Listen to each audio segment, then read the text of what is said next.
देखिए, मेरा नाम संदीप कुमार पाल है। मैं माध्यमिक शिक्षा सेवा चयन बोर्ड के तहत जो है फॉर्म को अप्लाई किया था 2022 में। और जैसा कि देखिए, भारत जो है लोकतांत्रिक राष्ट्र है। यहाँ पे ये जनता का शासन है, जनता के हित में कार्य करना चाहिए। लेकिन यहाँ पिछले 7-8 वर्षों से भारतीय जनता पार्टी की सरकार है और कोई भी सरकार हो, एक आयोग का गठन किया जाता है। और आयोग अपने स्वतंत्र प्रभार से, अपने स्वतंत्र तरीके से, क्योंकि वो एक ग्रेड का अफसर होते हैं और वो अपने तरीके से, उसमें कमेटी होती है, अध्यक्ष होते हैं, सचिव होते हैं, परीक्षा को संचालन कराना चाहिए। जैसा कि अभी ये पिछले 2022 में वैकेंसी आई थी टीजीटी पीजीटी की, और अभी तक परीक्षा का संचालन नहीं करा पाया गया है और परीक्षा जो है 3 बार रद्द हो चुकी है। और अभी भी जो है ये संशय बना हुआ है कि परीक्षा कब होगा। ये नहीं, ऐसा नहीं है कि आयोग जो है सक्षम नहीं है परीक्षा कराने में, आयोग बिल्कुल सक्षम है। ये जो है भारत जो है विश्व का सबसे बड़ा लोकतांत्रिक राष्ट्र है और किसी भी आयोजन को कराने के लिए सक्षम है। ये बहुत बड़े मेले का भी आयोजन कराने में सक्षम है। हर कार्य योजना को बहुत सफलपूर्वक तरीके से कराया जा सकता है। बड़ी बड़ी परीक्षाओं का भी संचालन कराया जा सकता है। लेकिन सरकार की आयोग के प्रति क्या मंशा है, ये हमें पता ही नहीं चल रहा है।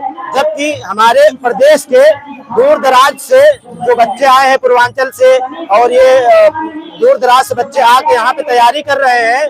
और सोचिए कि अगर एक किसान का बच्चा अगर आके यहाँ पे पढ़ रहा है, कमरा किराया पे लेके पढ़ रहा है, और उसके माँ बाप, उसके गार्जियन, उसके रिश्तेदार अगर उससे उम्मीद कर रहे हैं कि हमारा लड़का मेहनत करने गया है और जल्द से जल्द जॉब पाएगा, नौकरी पाएगा और अपने उज्जवल भविष्य की कामना करेगा, परंतु सरकार जो है बिल्कुल इसको एक पैसे का बच्चों के बारे में चिंता नहीं है।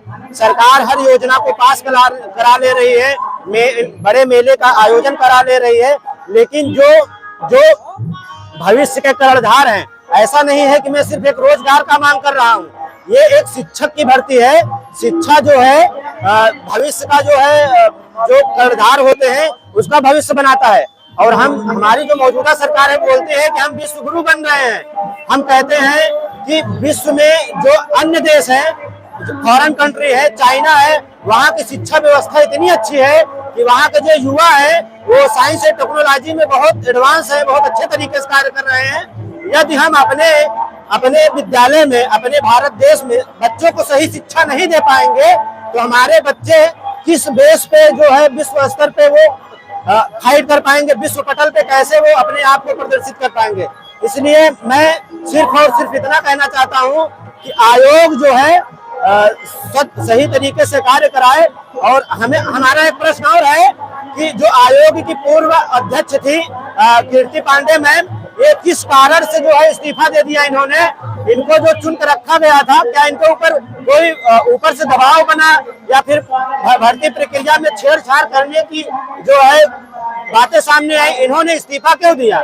आयोग ये भी स्पष्ट करे कि हम अगर किसी भी परीक्षा को संचालित कराते हैं तो हम किस वजह से इसमें जो है इस्तीफा दे रहे हैं, हमारी क्या मजबूरियां रही हैं। हम आयोग से सिर्फ इतना कहना चाहते हैं, परीक्षा को जो है पारदर्शी तरीके से कराए और जल्द से जल्द कराने की कोशिश करें। इसलिए कि बच्चे जो है बड़े उम्मीद से मेहनत और परिश्रम करते हैं, और बच्चे जो है बड़े परिश्रम करते हैं, और आयोग जो है निष्पक्ष तरीके से पेपर कराए। यहाँ पे किसी प्रकार की कोई दबाव न बने सरकार की तरफ से।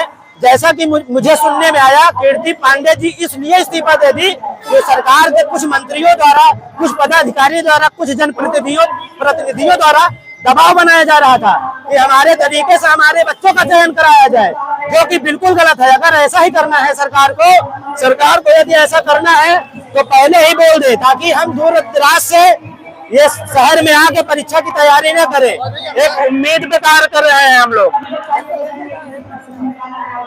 हमारी यही रिक्वेस्ट है कि कृपया करके छात्र जीवन में छात्रों के साथ ऐसा जो है अन्याय न किया जाए। सरकार से बड़ी उम्मीद है,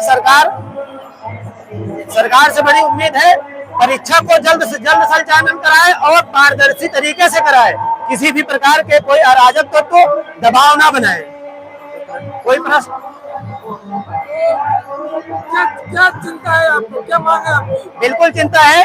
जैसा कि भारत लोकतांत्रिक राष्ट्र है, यहाँ पे जनता के अनुसार शासन व्यवस्था होनी चाहिए, लेकिन यहाँ पे जनता के विपरीत कार्य हो रहा है। जिन प्रतिनिधियों को ये जनता चुन के भेजती है पार्लियामेंट में या लोकसभा में या विधानसभा में, राज्य सरकार में, वो लोग अपने शक्ति का दुरुपयोग करते हैं और वो लोग आयोग पर दबाव बनाते हैं कि हमारे रिलेटिव को चयन किया जाए, हमारे संबंधित लोगों को चयन किया जाए। ये बिल्कुल गलत है। अगर परीक्षा में पारदर्शिता नहीं रहेगी तो जो बच्चे यहाँ पे सत्यनिष्ठा से मेहनत कर रहे हैं दिन रात, तो उनके भविष्य के साथ खिलवाड़ होगा, उनके विश्वास, उनके भरोसों के साथ खिलवाड़ होगा। इसलिए सरकार की ये जिम्मेदारी है कि परीक्षा का संचालन जो है निष्पक्ष तरीके से, पारदर्शी तरीके से कराया जाए, किसी भी प्रकार का कोई दबाव ना बनाया जाए। और कोई प्रश्न आप लोगों का? क्या कहेंगे शिक्षक भर्ती को लेकर, मुख्य मुद्दा शिक्षक भर्ती को लेकर? जी, शिक्षक भर्ती, देखिए किसी भी देश का विकास तब होता है जब वहाँ के शिक्षा व्यवस्था बहुत मजबूत हो, और शिक्षा व्यवस्था तभी मजबूत होगी जब उस देश में अच्छे शिक्षक होंगे।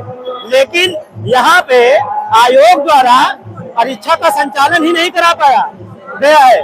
2022 की वैकेंसी है, आप सोचिए कि चौथा साल चल रहा है, अभी तक आयोग जो है शिक्षक भर्ती को संचालन नहीं करा पाया गया है। हम पूछते हैं कि आयोग को क्या कमी है, क्या असुविधाएं आ रही हैं, किस प्रकार की कोई क्या असुविधा है, किस लिए नहीं संचालन करा पा रहा है। मैं आयोग के लोगों से पूछना चाहता हूँ।